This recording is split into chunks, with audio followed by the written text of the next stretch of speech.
Good morning, good afternoon, good evening po sa lahat. For today's video po ay magpapahinga muna tayo sa malalagim na krimen.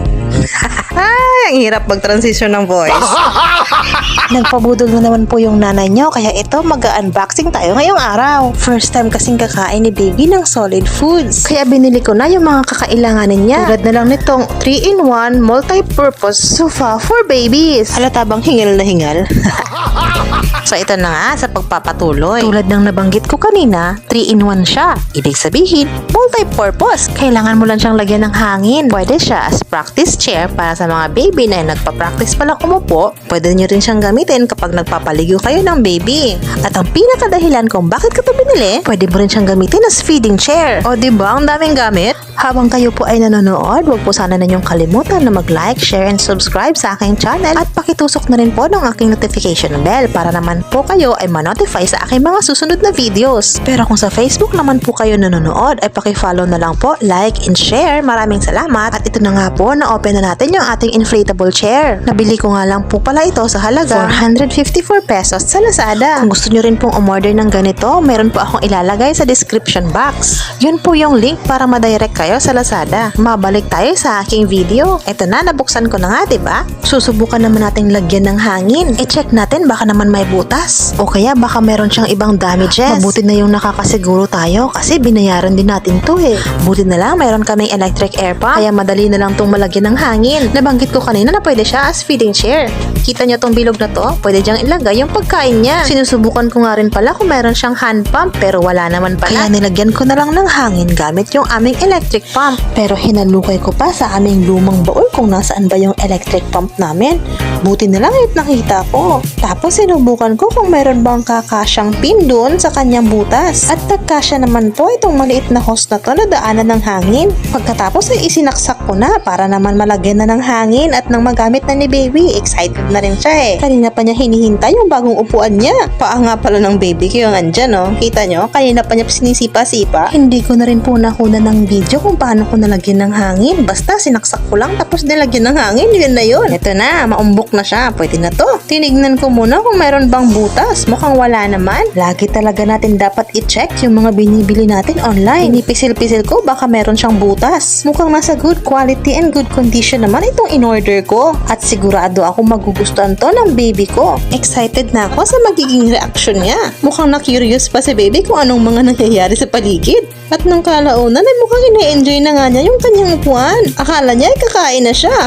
Gusto na rin kasi niya talagang kumain pero di pa pwede. Kulang pa kasi yung mga gamit niya. Kaya umorder na rin ako ng feeding bowl set at saka ng isang maliit na portable blender. Medyo nahuli lang ng dating yung ibang mga in-order ko. At tignan niyo naman si baby. Mukhang bored na. Gusto na ata talaga niyang kumain. After 48 years, sa wakas, dumating na rin yung ibang mga orders ko. Tara, i-unboxing na rin natin yung mga yon. Kasi mukhang gutom na yung anak ko eh. Ayan o. After no inflatable chair, ay dumating na rin yung feeding bowl set na in-order ko. Wala na naman akong gunting na nahanap, kaya yung kamay ko na lang aking ginamit sa pagbubukas nito. Medyo nahirapan nga lang ako kasi sealed na sealed talaga siya. Meron naman kaming gunting dun sa bahay. Tamad lang talaga akong kunin. Kaya kinamay ko na lang.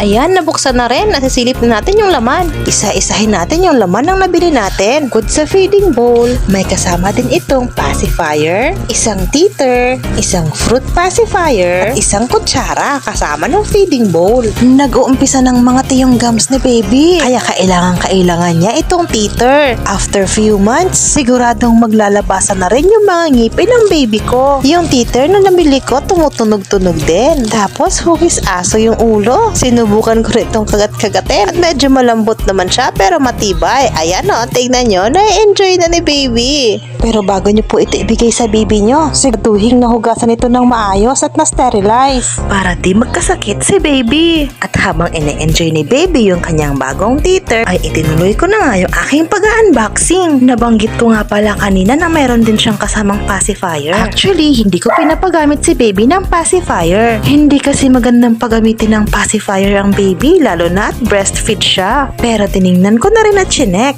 Mukhang okay din naman at walang damage itong pacifier. Proceed tayo sa fruit pacifier. maganda itong fruit pacifier kasi kung gusto nyong bigyan ng healthy snack si baby tulad ng fruits na high bruise o yung maraming fiber tulad ng citrus fruits or oranges, ay napakamainam gamitin itong fruit pacifier na ito, especially sa mga baby na mag-uumpisa pa lang kumain. Next naman natin i-check ay yung kanyang feeding bowl. May kasama nga pala itong spoon. At kung mapapansin niyo po, medyo pa-curve yung kanyang feeding spoon. Di din siya masyadong malalim, di din siya masyadong mababaw. May lagayan din po ng spoon doon sa takip ng feeding bowl. Okay itong lagayan para naman pag may kukunin ka, hindi mo na kailangang ilapag sa baba o ilagay kung saan-saan pa yung kutsara, baka pa kasi mahulog. Mainam itong gamitin at di rin mahihirapan si nanay sa pagsubo kay baby. Meron din pala siyang suction cup. Ilalagay ito sa ilalim ng feeding bowl para pag ilagay mo siya sa isang table, di rin siya basta-basta mahuhulog dahil sa kanyang suction abilities. I-try nga natin kung malakas bang kumapit yung kanyang suction cup. Mukhang okay naman yung kanyang suction cup. Ayan no, matibay. Mukhang okay din naman tong nabili ko na feeding set. Huhugasan ko muna. Pagkatapos ay i-sterilize ko. Papakulo lang ako ng tubig tapos ibubuhos ko at ibababad sa mga bagong biling gamit na ito. At habang ginagawa ko yon, ay buksan naman natin yung pangatlong order ko. Umorder pa kasi ako ng isang maliit na portable blender. Tara, buksan na natin. Nakakapaos din pala ang mag-voice over. Bumili din ako nito kasi kailangan ko to sa paggawa ng pagkain ng baby ko. Wala pa kasi akong planong bigyan o bilhan si baby ng mga commercialized na pagkain para sa baby. Gusto ko muna siyang gawa ng mga natural or organic na pagkain. At para magawa ko yon, bumili ako ng blender. Kailangan kasi maging puree lahat ng pagkain ni baby. Kasi nga, unang kain niya ng solid foods. Sa susunod ay maglalabas din po ako ng videos ng mga pagkain na pwede sa babies. Kung paano ito gawin, gaano karami, at ilang beses nga ba sa isang araw pakainin si baby. Kaya wag niyo pong kalimutang i-hit yung notification bell para ma-notify kayo sa mga susunod kong videos katulad ng sinabi ko kanina. Nabuksan ko na pala yung portable blender na binili natin online.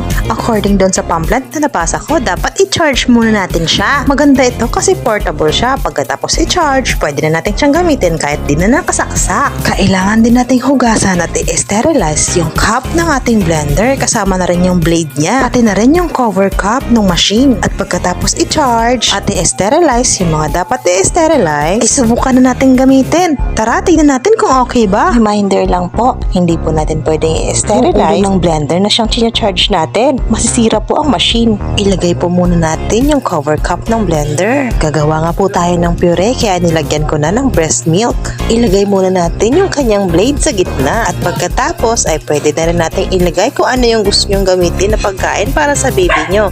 Sa ngayon, uunahin ko muna yung banana. Ilagay lang natin yung banana dun sa loob. At pagkatapos ay ilagay na natin yung ulo ng blender natin. At kapag okay na po ang lahat, ay i-on na po natin yung blender. Paandarin po natin siya ng 1 minute. After 1 minute ay kailangan po nating i-rest yung blender natin ng mga 30 seconds. Saka ulit natin gamitin. Kailangan ma-interval yung paggamit natin sa ating blender para tumagal ang makina nito at di agad masira. Maliit lang kasi at saka portable lang naman itong blender na kinuha natin. Kung gusto niyo pong umorder ng mga tulad ng in-order ko ay may ilalagay po akong link sa description box. I-click nyo lang po yun at madadirect kayo sa Lazada. So far, nagustuhan ko naman lahat ng mga in-order ko, kasama na rin itong blender na to. Tatapusin ko na po tong vlog na to bago pa tuluyang maubos yung boses ko. Hanggang dito na lamang po ulit. Maraming salamat sa pagsubaybay. Hanggang sa muli. Paalam!